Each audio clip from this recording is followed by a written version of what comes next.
Did you know the average 20-year-old spends 1,000 hours a year in educational institutions while a 60-year-old spends a similar amount of time in leisure activities?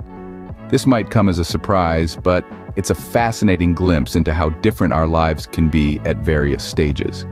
Life in your 20s often revolves around campuses and offices, as you juggle studies or work and social gatherings, both physical and digital. Roll forward a decade and you might find yourself spending more time at home, raising a family, or indulging in hobbies. As we continue to age, the balance shifts again. By our 40s and 50s, we're often caught between careers and family commitments, while also finding time to volunteer or pursue passions. And when the 60s roll around, life often becomes about retirement, travel, and community involvement. Now that we've established where different age groups spend their time, let's explore how they can connect.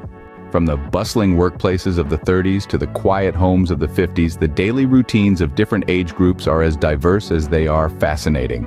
Our 20s often flutter between the academic world and the professional sphere.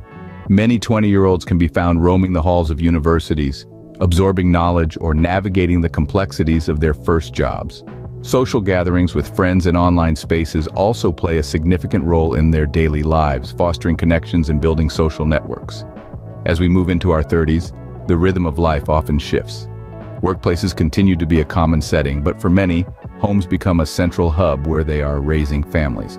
Social gatherings evolve to include family members, and personal hobbies and interests play a more prominent role, providing a much-needed outlet for relaxation and self-expression. The juggling act continues into the 40s. With careers well underway and families often expanding to include teenagers, the balance between professional commitments and family life becomes crucial. Hobbies, interests, and social interactions remain essential, providing a respite from the daily grind. In our 50s, many of us are still in the workplace, but retirement looms on the horizon. Homes may echo with the absence of children who've flown the nest, but they may also be filled with the laughter of grandchildren. Volunteering or pursuing passions become more prevalent, adding a fulfilling dimension to daily routines.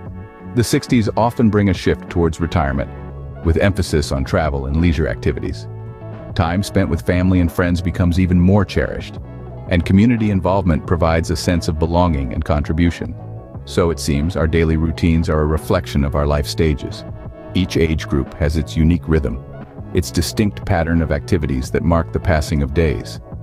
But it's also clear that, irrespective of age, we all share a common thread: the desire for connection, for shared experiences, and for meaningful relationships.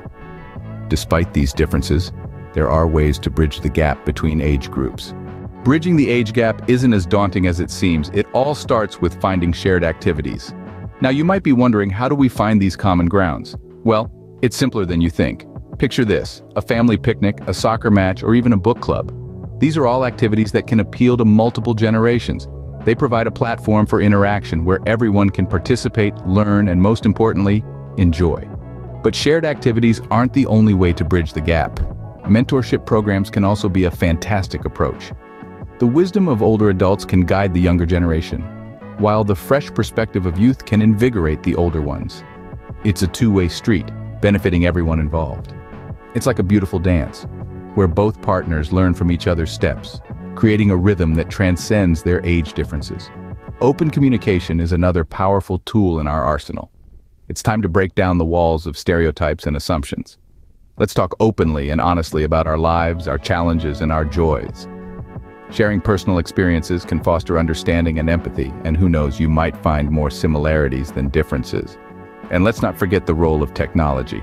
In this digital age, we can use it to our advantage to connect across distances. Video calls, social media groups, online games, they're not just for the young. They can be a virtual bridge connecting different generations, even when they're miles apart. Lastly, regular family time can be the glue that binds all these approaches together. Encourage gatherings where all generations interact, share stories, and build relationships. These moments are priceless, and they create memories that last a lifetime. Remember, no matter the age difference, everyone has something valuable to offer. So let's bridge the gap and build stronger relationships. Because at the end of the day, it's not about how old we are, but about the connections we make and the relationships we nurture. That concludes our video. Remember, age is just a number, and it's never too late to connect with others.